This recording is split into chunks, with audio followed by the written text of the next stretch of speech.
मित्र जी की भी बहुत सारी कविताएं याद हैं विभूति को, तो मैं चाहता हूं कि मित्र जी की भी एक कविता हम सुने और विभूति के स्वर में, पोती के स्वर में दादा की कविता सुने।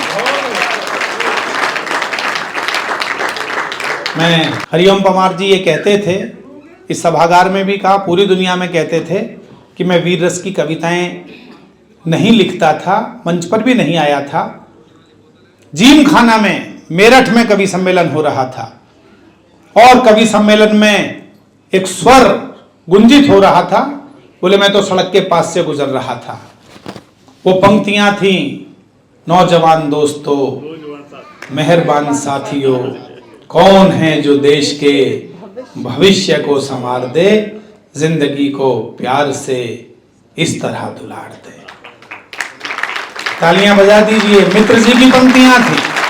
मेरठ जिम खाना में वो कविताएं सुना रहे थे और बाद में वीर रस के जो सबसे बड़े कवि बने, वो पूरी जनता जनार्दन में स्वीकार करते थे कि मैं जिन शब्दों को सुनकर वीर रस की कविता मैंने लिखनी प्रारंभ की, वो हमारे मित्र जी थे। और बस अंतर इतना है कि मित्र जी के शब्दों को अब हम विभूति से सुने। तो एक बार तालियों के साथ स्वागत करिए। आजा बेटा।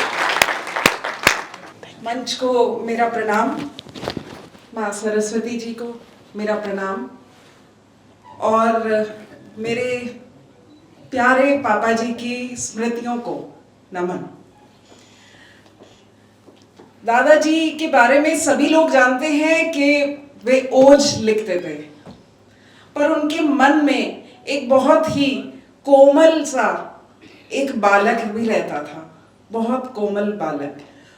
और मैं क्योंकि उनके साथ बहुत ज़्यादा समय बिताती थी, तो उनके हर छोटी बड़ी बात मेरे तक ज़रूर पहुंचती थी। कोई भी कविता लिखने के बाद वो सबसे पहले मुझे और दादी को सुनाया करते थे।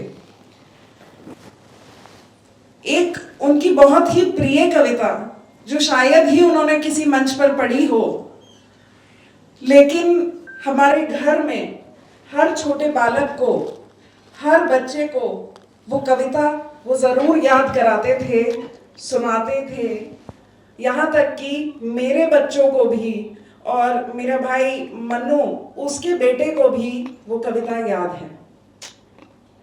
आज वही कविता मैं पापा जी की स्मृतियों के साथ आप सभी लोगों के सामने रखती हूँ।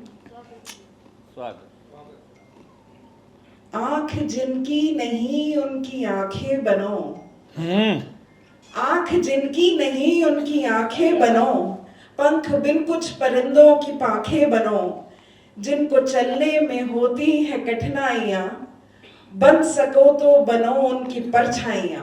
वाह वाह, बहुत अच्छे। जिनके बाजू को थोड़ा सा बल चाहिए या जिन्हें जिंदगी में पहल चाहिए, उनके हर काम में तुम सहारे बनो, रोशनी के लिए चांद तारे बनो। उनके हर काम में तुम सहारे बनो, रोशनी के लिए चांद तारे बनो। इस तरह से नखारों का वितरण करो, हो सके तो बहारों का वितरण करो। वाह वाह, बहुत अच्छे, बहुत अच्छे। मौन है, मौन है जिनके भीतर छिपे राज हैं, मौन है जिन पे युग को बहुत नाज है। उनकी खामोशियां तोड़नी है हमें, टूटती पंक्तियां जोड़नी है हमें। हम भी खामोश रह जाएंगे देश में, इस तरह के भयानक समावेश में।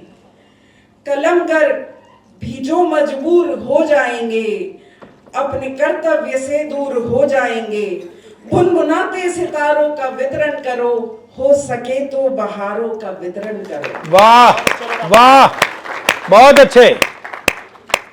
जो अपाहिज है वे भी खड़े हो सकें, जो अपाहिज है वे भी खड़े हो सकें, अपने हर काम में वे बड़े हो सकें। जिनके मस्तिष्क को ज्ञान दरकार है या इबादत को ईमान दरकार है। जूझने के लिए जो कि मजबूर हैं, मुस्कुराहट से बिल्कुल हुए दूर हैं। हो सके तो उन्हें मधुर मुस्कान दो, हो सके तो उन्हें मधुर मुस्कान दो, गूंजती बांसुरी मधुर तान दो, गुनगुनाते नजारों का वितरण करो, हो सके तो बहारों का वितरण करो। वाह वाह वाह, बहुत अच्छे विभूति। ओज से हटकर, ओज तो उनका प्रिय विषय था ही, लेकिन वे कोशिश करते थे कि अपनी कविताओं के माध्यम से घर में सभी बच्चों को कुछ ना कुछ सीख देते रहें। और ये बहुत कम लोग जानते हैं, बहुत ही कम लोग जानते हैं कि वे श्रृंगार भी उतना ही सुंदर लिखते थे।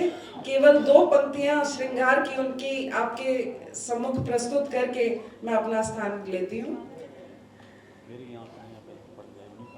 हाँ बेटा, हाँ बेटा, हाँ बेटा। सारा वातावरण तुम्हारी सांसों की खुशबू से पूरित, सारा वातावरण तुम्हारी सांसों की खुशबू से पूरित, शायद ये मधुमास तुम्हारे आंगन से होकर आया। वाह वाह वाह वाह। तो ओज के कवि वे जरूर थे, लेकिन उनके भीतर एक बहुत ही कोमल सा मन था, और उस कोमल मन की जो कुछ पंक्तियां थी वे मैं आप सबकी के सामने रख पाई हूँ। धन्यवाद। बहुत अच्छे।